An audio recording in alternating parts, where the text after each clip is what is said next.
Farhan Yuratama. Di sini kami menjalankan tugas yaitu mengunjungi bangunan bersejarah yaitu Istana Rokan yang sudah berada di belakang kami.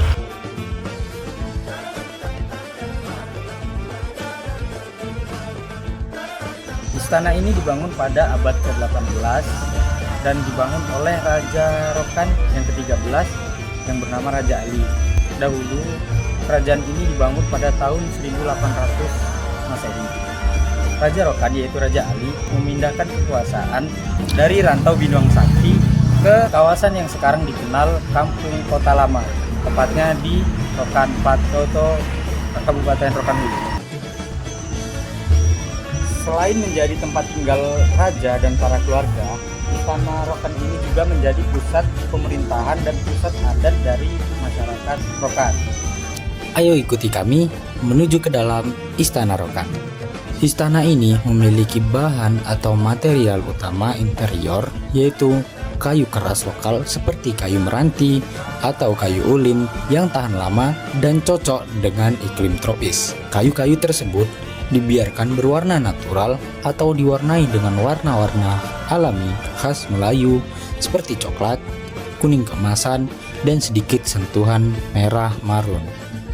Untuk pembagian ruangannya, di depan sini merupakan balai adat atau balai penghadapan yang merupakan ruang utama untuk menerima tamu kerajaan, tempat berlangsungnya sidang adat atau pertemuan penting. Biasanya dihiasi dengan karpet atau tikar anyaman dan dinding berukir motif flora Melayu. Kemudian ruang tidur raja dan permaisuri terletak lebih dalam dan tertutup. Tempat tidur menggunakan kelambu dan dihiasi kain tenun khas Melayu.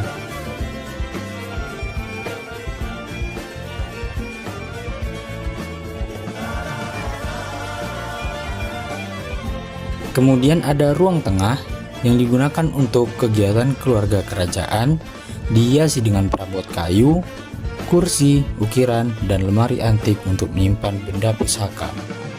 Untuk saat ini, perabot kayu, kursi ukiran, dan lemari antik sudah tidak ada lagi di Istana Kerajaan Rokan ini.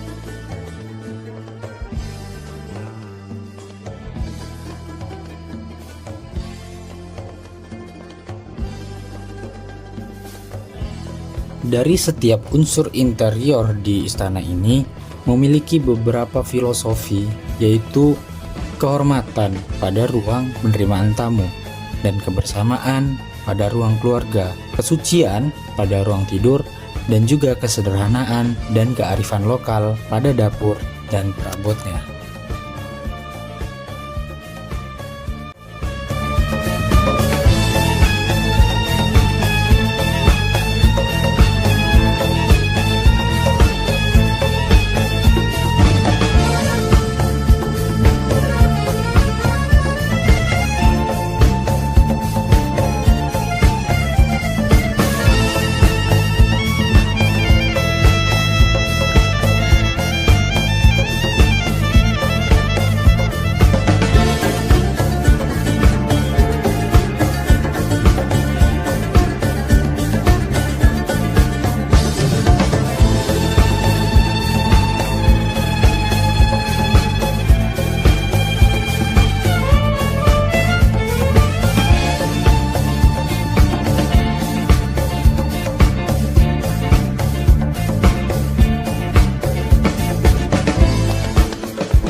Di samping istana kerajaan Rokan juga terdapat rumah tradisional adat Melayu yang juga merupakan bagian penting dari kompleks budaya kerajaan Rokan.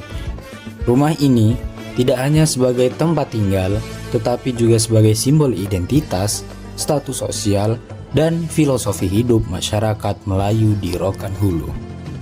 Rumah ini dikenal dengan nama Rumah Adat Melayu Rokan atau Rumah Panggung Melayu. Biasanya dihuni oleh para bangsawan, pejabat adat, atau keluarga kerajaan. Selain sebagai hunian, rumah ini berfungsi sebagai tempat pelaksanaan adat, musyawarah, hingga tempat menyimpan benda pusaka.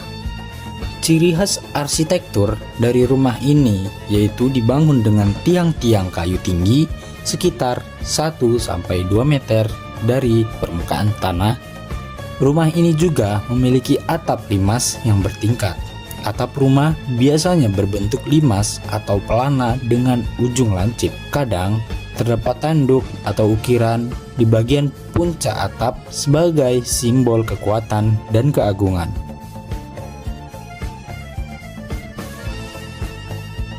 Di kawasan kompleks Istana Kerajaan Rokan, terdapat juga makam Raja-Raja Rokan yang menjadi bagian penting dari warisan sejarah dan budaya Kerajaan Rokan.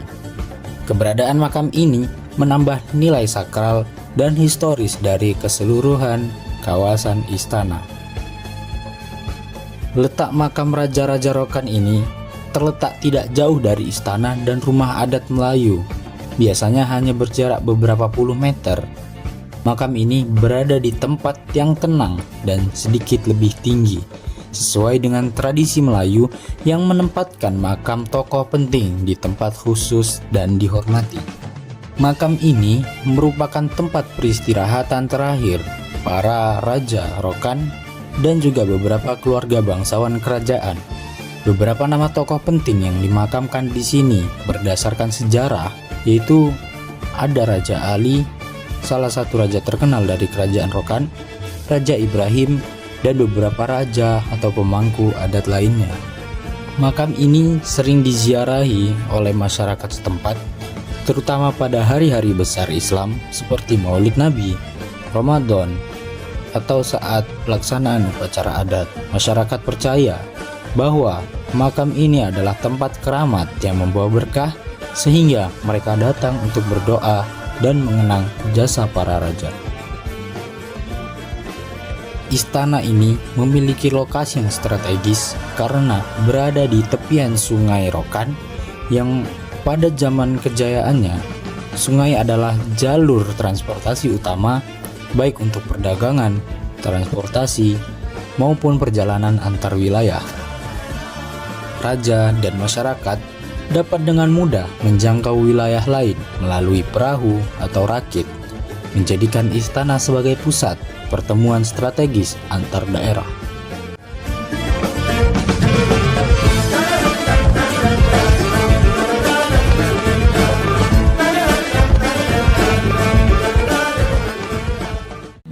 Sekian dari kami, saya Muhammad Sofi. Saya Farhan Wiratama. Saya Fakih Dayanur. Saya Fadli Erlangga.